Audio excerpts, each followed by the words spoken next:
Olá, meus amigos e minhas amigas. Iniciamos o vídeo de hoje falando sobre os mais recentes ataques russos na Ucrânia. Hoje cedo, os russos atingiram Dernak, que fica ali na região de Kharkiv, além de Sumy. Como temos visto, essa região tem sido alvo constante de bombardeios desde que tudo isso começou. As informações foram dadas pelo governador Olesny Rubov, que usou o Telegram para relatar os ataques. Segundo ele, além dos prédios industriais que foram atingidos, também houve um ataque que atingiu diretamente um prédio comercial. Ainda, segundo o governador, 3 crianças e uma mulher teriam saído feridos. No campo das alianças, enquanto o Ocidente vai ampliando sua atuação, os países não alinhados ao bloco ocidental tentam reforçar essas alianças, seja através de discursos ou seja por meio do estímulo ao uso cada vez mais frequente de arranjos regionais. E é nessa vibe que vem a fala recente do ministro da Defesa russo, Sergei Shoigu, durante uma reunião da Organização de Cooperação de Xangai em Astana, capital do Cazaquistão. A organização, que inclui potências como Rússia, Índia, China, Irã, Paquistão, além de várias nações da Ásia Central, vem sendo vista como um contrapeso regional à influência dos Estados Unidos e seus aliados. Shoigu não só destacou a expansão das infraestruturas militares dos Estados Unidos na região como uma ameaça direta à estabilidade do espaço da organização, mas também sugeriu uma resposta robusta à expansão dos exercícios militares conjuntos entre os países membros. Isso mostra um esforço da Rússia para fortalecer laços militares e demonstrar seu poder de influência em áreas mais amplas. No entanto, para além da importância geopolítica tanto do encontro quanto do discurso, não podemos ignorar os desafios internos que Shoigu enfrenta. A recente prisão de um de seus vice-ministros por um escândalo de suborno coloca ele em uma situação delicada, de alguma forma na mesma situação em que a elite ucraniana se encontrou após os escândalos de corrupção que circularam em torno tanto do recrutamento quanto do desvio de parte dos recursos ocidentais. Mas sobre esse assunto vamos falar mais tarde. O que isso deixa claro é que a corrupção não tem cor nem bandeira, está em todos os espaços de poder. Parece a sujeira do esgoto que rola sob nossos pés, mas que somente damos conta quando alguém destampa o bueiro. Mas sobre esse escândalo na Rússia nós falaremos mais tarde. Bom, mas voltando à perspectiva mais geopolítica e menos doméstica, Shoigu também comentou sobre a pressão crescente sobre a China, especialmente em relação a Taiwan, e acusou os blocos liderados pelos Estados Unidos como o Quad e o AUKUS de tentar remodelar a estrutura de segurança no Pacífico para seus próprios interesses. No contexto de guerra na Ucrânia, Shoigu mencionou que conselheiros estrangeiros estão ajudando Kiev a preparar atos de sabotagem no território russo, e que a Ucrânia está usando armas ocidentais para atacar a infraestrutura civil russa. Bom, agora sim, vamos falar sobre os problemas internos que Shoigu está enfrentando.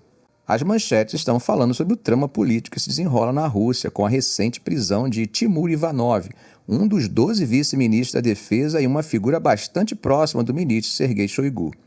A detenção de Ivanov sobre acusações de corrupção acontece num momento bastante delicado e traz à tona não apenas questões sobre corrupção, mas também a dinâmica de poder dentro da elite russa. A prisão foi efetuada pela ala de contra-inteligência do Serviço de Segurança, o FSB, uma jogada que muitos analistas estão interpretando como um golpe político contra Sergei Shoigu. Shoigu, que ocupa o cargo desde 2012, tem sido uma figura central na política de defesa russa, e especialmente agora com o conflito na Ucrânia, onde sua posição parece ter se fortalecido junto ao presidente Vladimir Putin. No entanto, a prisão de Ivanov, que era responsável por contratos de construção e aquisição lucrativos do exército, e é acusado de aceitar subornos, coloca Shoigu em uma posição delicada. Esse incidente não ocorre em um vácuo, mas em um contexto onde Shoigu já enfrentou críticas severas, particularmente de blogueiros de guerra russos e nacionalistas, que o acusaram de incompetência após uma série de reveses militares em 2022. Além disso, o time da prisão é bastante intrigante. Aconteceu pouco antes da inauguração do 5º mandato presidencial de Putin e de uma esperada reorganização governamental, onde o próprio posto de Shoigu pode estar em jogo. Dentro do sistema político russo, principalmente no contexto atual em que há pouco espaço para adversários políticos, a prisão de Ivanov pode ser vista como uma manobra de rivais dentro desse sistema para enfraquecer Shoigu. Isso não sou eu que estou dizendo, isso é sugerido por analistas como Tatiana Stanovaya, do Carnegie Russia Eurasia Center, que aponta que essa movimentação pode ser um esforço para equilibrar o poder, que alguns percebem como excessivamente concentrado nas mãos de Shoigu devido ao seu papel proeminente na guerra da Ucrânia. Esse episódio acaba levantando várias questões importantes. Até que ponto a corrupção e a luta pelo poder podem afetar a estabilidade do regime russo? Como isso pode influenciar a continuação do conflito na Ucrânia? E, claro, qual será o futuro de Shoigu no governo que está se iniciando? Mudando de assunto, vamos falar sobre as tensões diplomáticas que se desenrolam entre os Estados Unidos e a China, particularmente no que tange ao suporte chinês à indústria de defesa russa durante a invasão da Ucrânia. Anthony Blinken, o secretário de Estado dos Estados Unidos, durante uma reunião em Pequim com Xi Jinping, fez advertências sérias.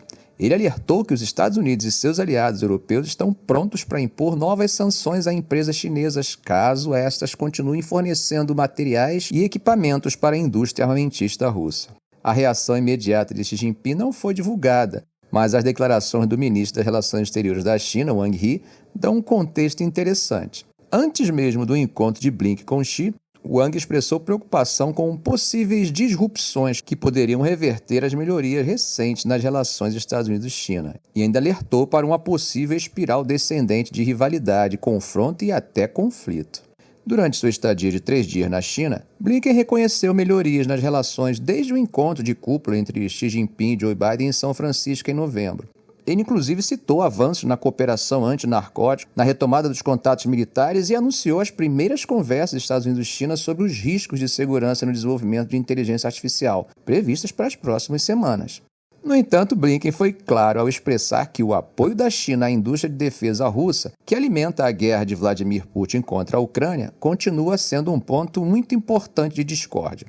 Ele destacou ainda que a China é a principal fornecedora de ferramentas de máquina, microeletrônicos, nitrocelulose, crucial para a fabricação de munições, e propelentes de foguete, itens estes que são de uso duplo e que Moscou está usando para fortalecer sua base industrial de defesa. O que chama a atenção, gente, é o tom ameaçador do representante dos Estados Unidos. Veja só o que ele disse. Se a China não resolver esse problema, nós resolveremos. E ressaltou que já foram impostas sanções a mais de 100 entidades chinesas e que novas medidas poderiam ser tomadas. Além das ameaças de sanções sobre os fornecimentos chineses para a indústria de defesa russa, Washington considera tarifas em resposta ao que descreve como exportações manufatureiras chinesas subsidiadas que inundam o mercado mundial, prejudicando os trabalhadores americanos.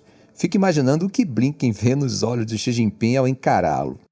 Para mim, até o sorriso dele é inexpressível, é impossível imaginar o que ele está pensando ou sentindo. Isso sem falar na frieza e nas calculadas medidas de quem parece não ter pressa em chegar, mas certeza de estar avançando no caminho traçado. Bom, no campo da cooperação, um dos tópicos-chave nas conversas em Pequim foi a cooperação antinarcóticos. Desde o último encontro de cúpula, a China tomou algumas medidas para restringir o fornecimento de precursores químicos e equipamentos utilizados por traficantes para produzir o opioide sintético fentanil, considerada uma das principais causas de morte dos americanos entre 18 e 45 anos.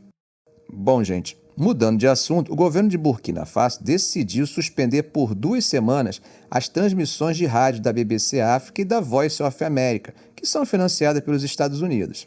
A razão dada para essa medida drástica está ligada à cobertura de um relatório da Human Rights Watch que acusa o exército do país de execuções extrajudiciais.